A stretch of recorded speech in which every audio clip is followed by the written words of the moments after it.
Dr. Mamora joins us to take us further on this particular conversation of the strike of resident doctors. He's Minister of State for Health. Thank you so much for joining us this morning, Honorable Minister. Perhaps a natural place to begin would be, is there an update on the ongoing strike of NARD members? Well,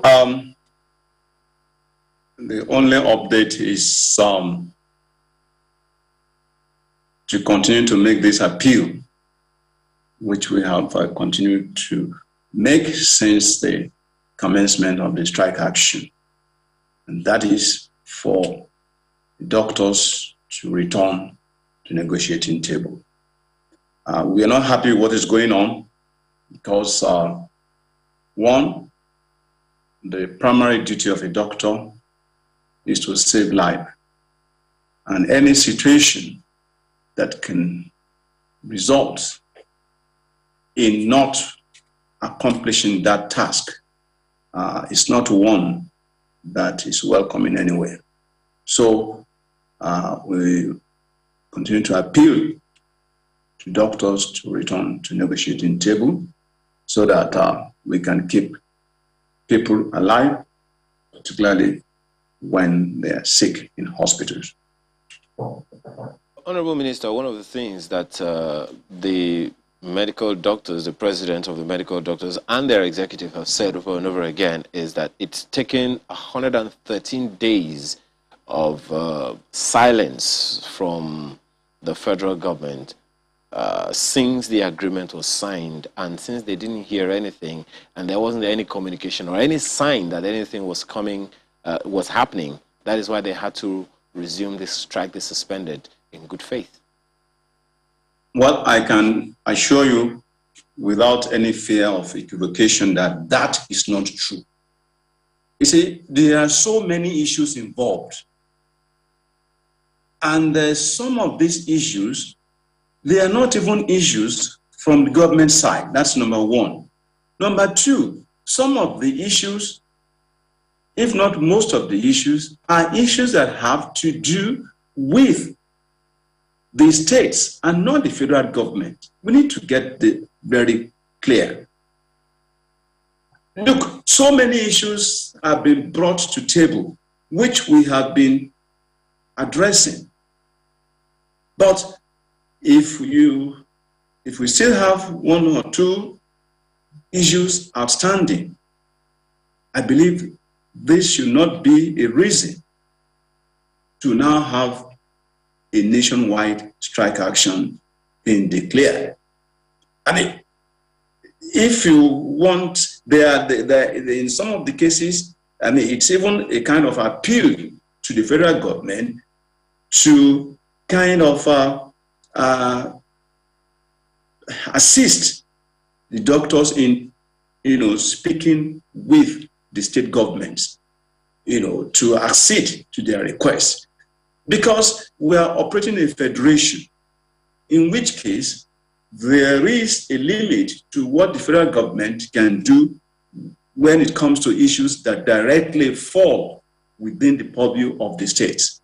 So these are the issues. For example, you're talking of the issue of allowance. You're talking of medical residency training program, which some states have not yet domesticated. We are talking of the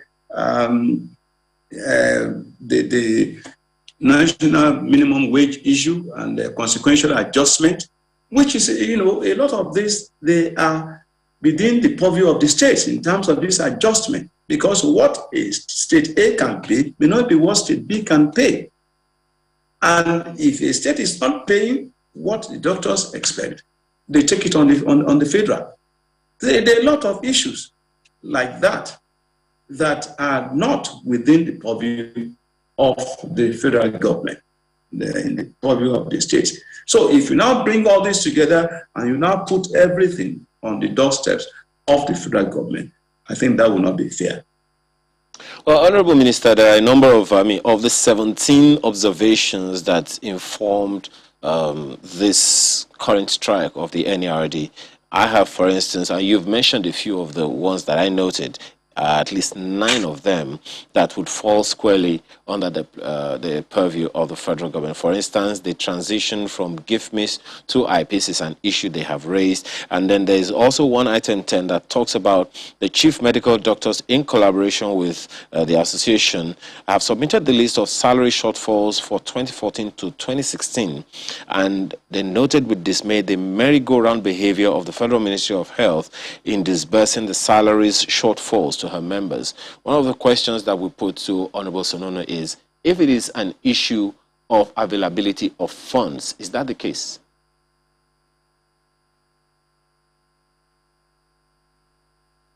You see, everything virtually falls down to funding.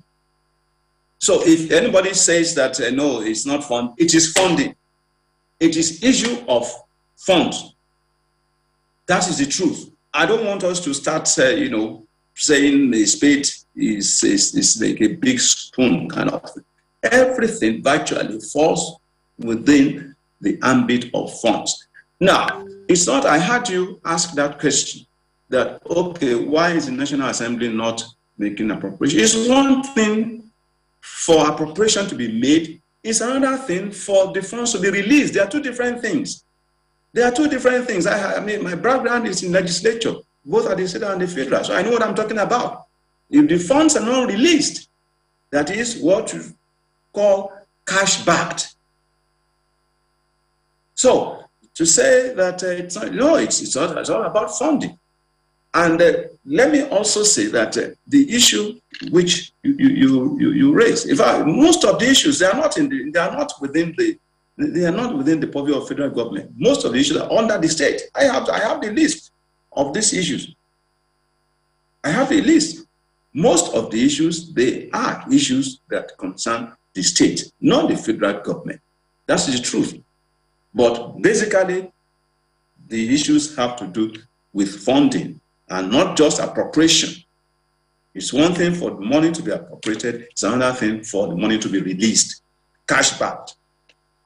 Well, that also raises another issue, because part of the comments that you just heard Honorable Sonono make is that, I mean, when an agreement is made by government with an association such as the resident doctors, there ought to be a follow-up system. And one of the questions that the Honorable mentioned was that, look, there ought to be someone who would follow up to ensure that the needful was done. Was there any such thing? I mean, just as you said, I mean, the funds need to be released. The health ministry is not the Ministry of Finance. So consequently, one would expect that there will be some kind of collaboration between the Federal Ministry of Health and the Federal Ministry of Finance, or in this case, maybe the Accountant General or someone. Is there any such collaboration, or is there a challenge in that department? Let me assure you that there has always been a follow-up from the Federal Ministry of Health.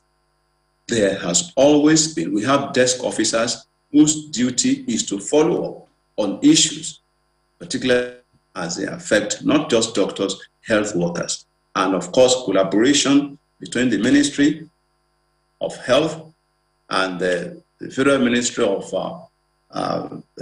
Finance, Budget, and National Planning, and even beyond, goes to the National Salaries and Wages Commission, goes to the Office of the Head of Service, goes to the Budget Office. We collaborate with all these agencies, even the Ministry of Employment and Labor, because we all work together, particularly as government side. I have been involved in a lot of this negotiations and all that, and we have people following on this. And like you rightly said, at the end of the day, it is not as if the funds or this money, is stacked somewhere. It's based on what is available at a given point in time. And of course, there is also that element of ability to pay. Ability to pay. Let me give you an example.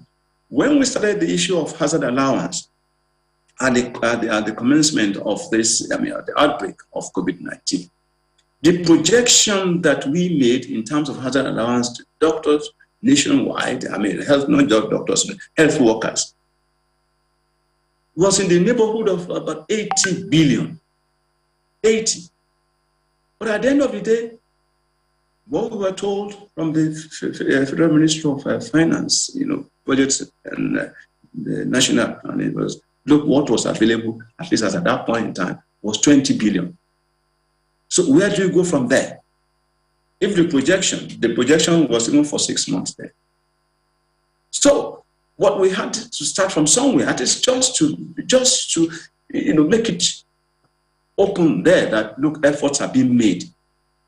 Even if they are little, that efforts are being, we came up with the issue of hazard allowance. We came up with that, the outbreak. So when the outbreak started, and then we discovered that we could hardly go beyond the 3 months. So I'm saying that these things, and there are instances where, again, because of, Dr. Sunu mentioned something, probably if that happened at all in the past, not again, that is, government being pushed at, being forced, as it were, to concede what will not be realistic. And along the line, it doesn't happen. If that happened before, not now. We will rather just come out clean and clear and say, look, this is what is available. This is what can be done in view of the other contesting needs of government. So we tried to lay these things open. We've been discussing even we also suggested that, look, we will go into the renegotiation of this issue of hazard allowance to make it equitable. And we've been at that now for so long. But because we've not been able to strike the CBA, the collective bargaining agreement, to make that, because it's not just affecting doctors, it's also affecting all other health workers.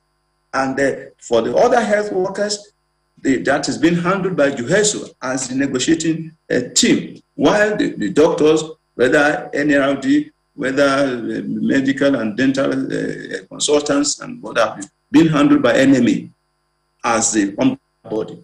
So and we are still at it. So these are some of the issues. Yeah, well, there was something that you just said. Now, I mean, it just takes me back to the question of concerning the release of the funds. You said that collaboration is strong. You've talked about the fact that there are issues around funding. We do not have enough funding, and that even so question then would be, even the one that is available, releasing it, as you said, is an issue. That then puts a question mark on whether or not that collaboration with other agencies of government, other ministries or departments in government are actually on the same page with the Ministry of Health on this, because if they know that there is a problem and it's taken more than 100 days, right now more than 120 days to solve this problem, then it begs the question of whether or not the collaboration is strong, or that indeed government is on the same page. No. You see, like you have observed, I have that document before me, 17 items. But some of these items, they are not universal, quote and unquote, that is across board nationwide. No. Take for example, the issue of bench fees. The only institution is just one federal tertiary hospital that, at least to the best of our knowledge, that has not really complied, and the non-compliance is out of error, not anything deliberate. And we had since issued a directive to that effect, that whatever that had been collected from some doctors in training, when you say bench fees, it's just some kind of administrative charges, which we have suspended. It's just one. But it's now put there as if it's something that is nationwide. No. Okay, I will give another example. In I think there's the residency training fees, residency training act thing, which government pays. This is again one thing that I don't know how many countries pay for residency training of doctors. That is one thing, again, people may not readily acknowledge, but it's a big deal, I can tell you. You ask doctors how much it costs to do residency, that is postgraduate training abroad. But we are paying for this and paying free. Now, what happened? We had a situation where, because of this push and the desire to get things done fast, doctors came up with a document which even bypassed the ministry and was sent to the office of Federal Minister of Finance. And what happened at the end of the day? Some doctors were paid while they were not entitled to this thing. So we are even having issues now regarding recovery of these funds because the funds were paid to people that were not entitled to it. That's an issue. So it now becomes very, very important to be sure, because that document did not pass through us in the ministry. We were bypassed. So these are some of the issues. Are you saying some members of the NARD have gotten paid, made personal effort to get paid? Not personal efforts, but because of the heat of the movement, and the names of some doctors were erroneously supplied to the budget office, and they were paid, only to discover that they were not qualified to be paid. So I have always said this, that government processes may not necessarily be fast because of bureaucracy and all that. But at the end of the day, some of these bureaucracies may be necessary in order to cross-check and prevent, inadvertent issues, if you like, particularly when it comes to payment and the release. Now we are making efforts to recover, and happily enough, these doctors themselves, they're also helping in this process of recovery. Honorable Sonono also mentioned the proposed meeting of all stakeholders by the House of Representatives, an initiative of the Senate Big House Committee on Health to intervene in this matter. Is that something the Health Ministry is also considering to collaborate with? Well, as representatives of the people, the basic function of the legislator is representation. That is not out of place. We expect that. And of course, we also want to thank the health committees for the collaboration that we've been able to make on these issues. But that is basic. That is a proper thing, because they represent the people, and that is part of the representative role to look at the issues, and particularly since the National Assembly is also involved. In fact, it's basically the appropriating the body that appropriates funds and all that. So we've been having that all along.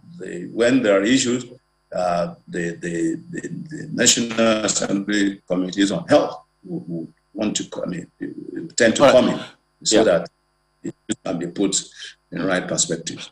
Honorable Minister, just recently, the Minister for Labor and Employment has, said and even put out a letter to the effect that the no work, no pay rule is going to be enforced from today if medical doctors, resident doctors do not return to work. Is that something the Ministry of Health is also in tandem with? Well, we don't forget, Ministry of Health is Ministry of Health. Ministry of Employment and Labor is a different ministry as well. All I know is that the Ministry of Labor and Employment will do what it feels is appropriate to do in any circumstance. But let me assure you that don't forget that the head of that ministry is also a medical doctor. And doctors, the NARD doctors themselves, at several occasions commended the Minister of Labor and Employment and Labor for his magnanimity on these issues. To the point that at times I have witnessed this, that he will even be accused of being unduly favoring doctors. I have seen that happen. So it would be unfair to label him, or give him a label that does not belong to him. What I know is that, well, he is the conciliator, if you like, and he has the instruments that will apply when it becomes necessary for him to apply. But I know that it's just in a bid to also get doctors back to table so that the issues can be amicably resolved. Are you in agreement with that policy that the Minister of Labor and Employment talked about? Well, it's not for me to say, because I'm saying that there are laws that guide collective bargaining agreement. There are laws that govern labor internationally and, of course, locally. So it's within the purview of the ministry. I will not do the job of labor and employment for that ministry. My brief is for the Ministry of Health. But you recall that I started with a note of appeal to doctors to get back to table so that whatever issues can be resolved, amicably. I said it before, that even in a war situation, you will still end up on a round table. Because just one quick one, Honorable Minister. You're a medical doctor as well, and I'm sure that you would, one how or another, empathize with the conditions of service of these doctors. How does it feel when you think about the conditions of service that they have to endure every day, 16,000 of them? How do you feel about it? And knowing the challenges that you have as Minister of Health supervising this ministry, how does that conflict with your feelings? Well, my position has always been that health must be given priority. That's my position. And when I say priority, in all ramifications, the conditions of service, the emoluments, the perks or whatever, should be. But I know that this present administration has done a lot.